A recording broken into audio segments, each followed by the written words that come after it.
Verðtryggð lán eru lán sem eru yfirleitt ekki í boði nema í mjög langan tíma, í mörg ár. Þannig þetta er ekki, ef maður er að fá stutt lán og lága upphæð, þá hefur maður ekki kost á að fá verðtryggt lán. En verðtryggð lán eru nokkuð vinsæl á Íslandi, til dæmis þegar fólk er að kaupa sér húsnæði. Og þá bera þessi lán tiltölulega lága vexti. En ef að við segjum að við fáum 10 milljónir að láni til 40 ára og þá er lánið með einhverjum vöxtum, við skulum segja bara 3% vöxtum, að þá bætast við, þetta er 3% á ári, þá bætast við 100.000 krónur á ári, eða 300.000 krónur á ári segi ég, í vexti.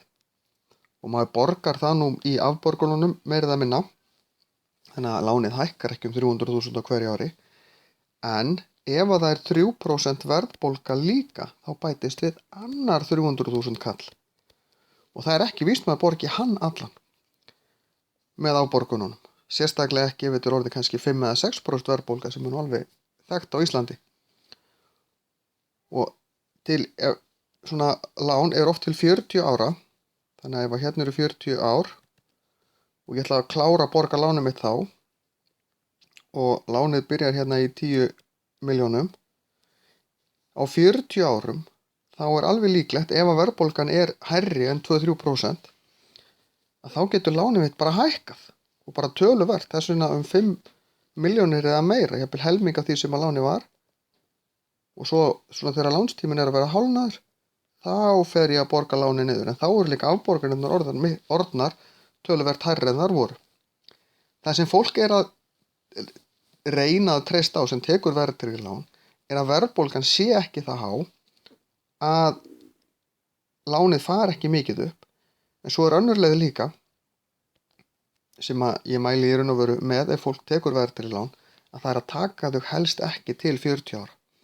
Því ef þú tekur þau til dæmis til 20 ára, þá er stubburinn þess að það hækkar svo stuttur að það nær svo lítið að hækkan fer eiginlega mjög fljótlega að lækka. Og þá þarf svo mikla verðbólgu til þess að komi svona mikið í bakið á fólki. En sumir eru bara alls ekki í aðstöðu til þess að taka lán til 20 ára, því þá eru afborganirnar hærri. Þannig að margir eru eiginlega fastir í því að þurfa að taka þetta til 40 ára til þess að halda afborgununum lágum. Og það er bara eins og það er.